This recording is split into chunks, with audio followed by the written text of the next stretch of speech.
जळगावच्या जामनेर तालुक्यातील शेंदुर्णी येथे छत्रपती शिवाजी महाराज यांच्या शिवसृष्टी व अश्वारूढ पुतळ्याचे ग्रामविकास मंत्री गिरीश महाजन यांच्या हस्ते लोकार्पण करण्यात आले।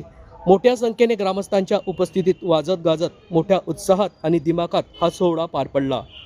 या लोकार्पण सोहळ्याप्रसंगी प्रत्यक्ष उपस्थित न राहू शकलेले मंत्री शिवेंद्रराजे भोसले यांनी मोबाईल व्हिडिओ पाठवून यावेळी छत्रपती शिवाजी महाराज यांच्या पुतळ्याच्या लोकार्पणानिमित्त शुभेच्छा दिल्या। ही माहिती आज दिनांक 15 मार्च रोजी संध्याकाळी 7 वाजता माध्यमांना प्राप्त झाली आहे।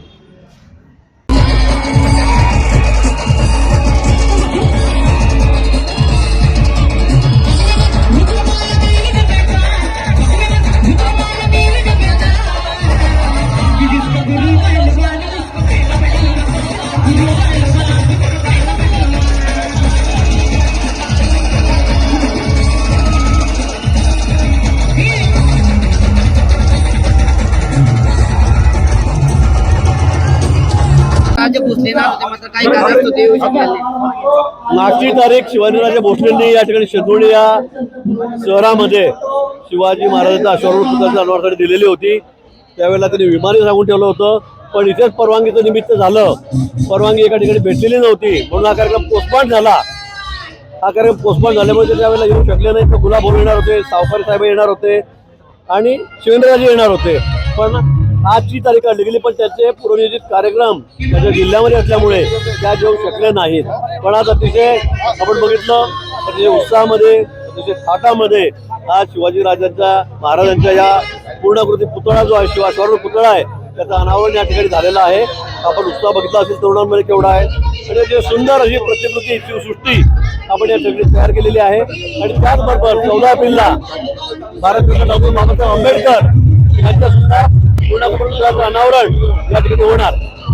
तालुका जामनेर येथे संपन्न होत आहे। या कार्यक्रमाला या सोहळ्याला उपस्थित राहण्यासाठी मान्य नेते नामदार गिरीश महाजन यांनी मला सांगितले होते, पण काही अपरिहार्य आणि पूर्व नियोजित कार्यक्रमांमुळे मला या कार्यक्रमाला शेंदुर्णी तालुका जामनेर येथे उपस्थित राहता येत नाही। त्याबद्दल मी मनापासून दिलगिरी व्यक्त करतो।